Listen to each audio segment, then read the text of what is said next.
Spider-Man Brand New Day is the latest Spider-Man film featuring Tom Holland as the titular wall crawler, and follows him as he dedicates his entire life to protecting New York as Spider-Man, neglecting Peter Parker. However, as the demands of being a hero increases, it triggers a physical evolution that threatens his existence, even as a strange wave of crimes give rise to the most powerful threat he's ever faced. Thanks for clicking on the video. I'm Josh, and this will be a spoiler-free review. Now, with that out of the way, let's start the rundown. The technical side of the film is amazing and is easily the best looking MCU Spidey film. The cinematography is great, with its vibrant colour, especially on his suit, contrasting with the much moodier look for New York, making for such an interesting and refreshing take on this version, and really adds to the much more adult themes in the film as well. This new style also enhances the web swinging in the film as well, with it helping to feel much more dynamic and fluid, especially with the use of first-person shots as well. The score as well, once again done by Michael Giacchino, is also great, with it sounding a lot like the music from the previous films, but adding a much darker tone to it that really makes it feel as if it has grown up with Peter.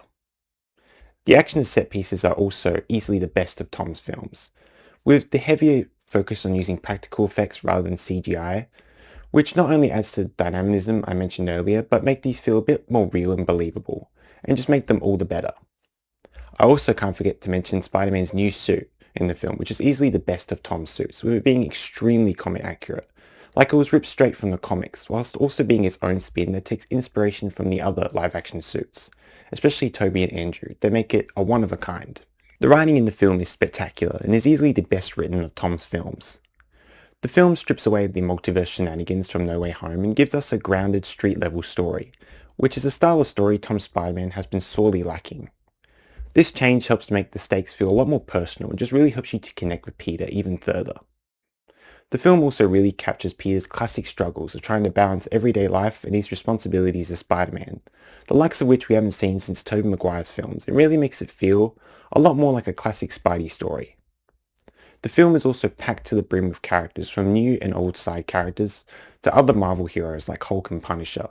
However, it never feels overstuffed, and they never overshadow the journey Peter goes on in the film, with them actually mirroring part of the Peter's journey, like his isolation with Punisher, the suppression of his inner demons with Hulk, or even his journey of self-acceptance like Sadie Sink's character. They all help to enhance this and just make it more emotional and interesting.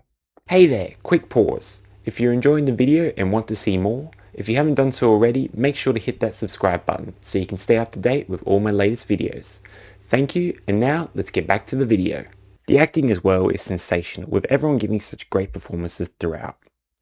Tom Holland gives his best performance thus far as Spider-Man, with him delivering his most grounded and mature portrayal of the character yet, and is able to effortlessly handle the more emotional beats of the film as well as the physical acting as Spider-Man. Zendaya is also once again great as MJ, with her effortlessly handling some high-stakes emotional scenes with such strong acting weight that makes her return well worth it. Jon Bernthal also gives probably his best performance as the Punisher since Daredevil Season 2, with his dynamic with Spider-Man offering something gritty and refreshing for the character that just works so well. Sadie Sink is also great as her character, who I won't say the name of, and gives quite a different interpretation than I was expecting that honestly works quite well, and I can't wait to see more of her character as she most likely becomes one of the forefronts of the universe. The rest of the ensemble is also great and really helps to sell on this more grounded version of the character and just make it all the better. Now for the rating. Spider-Man Brand New Day is an amazing film with some stellar cinematography, a more mature score, dynamic action and great costume design that technically speaking make it the best of Tom's films. This is then only enhanced by the fantastic writing that makes such a grounded street level story quite emotional and interesting, and honestly makes it the best interpretation of the character in live action since Spider-Man 2. This is then enriched by the amazing acting from the whole cast, especially Tom Holland, who gives his best performance yet of Spider-Man. All this easily makes this the best of Tom's Spidey films, and honestly the best live action Spider-Man film since Spider-Man 2, and I can't wait to see where they take the character next. This leads me to give the film a perfect rating of 5 out of 5 stars. Thanks for watching. If you enjoyed the video, don't forget to like, comment and share. Also don't forget to subscribe and turn on that notification bell so you don't miss a single upload from the channel. And as always, I'll see you on the next rundown.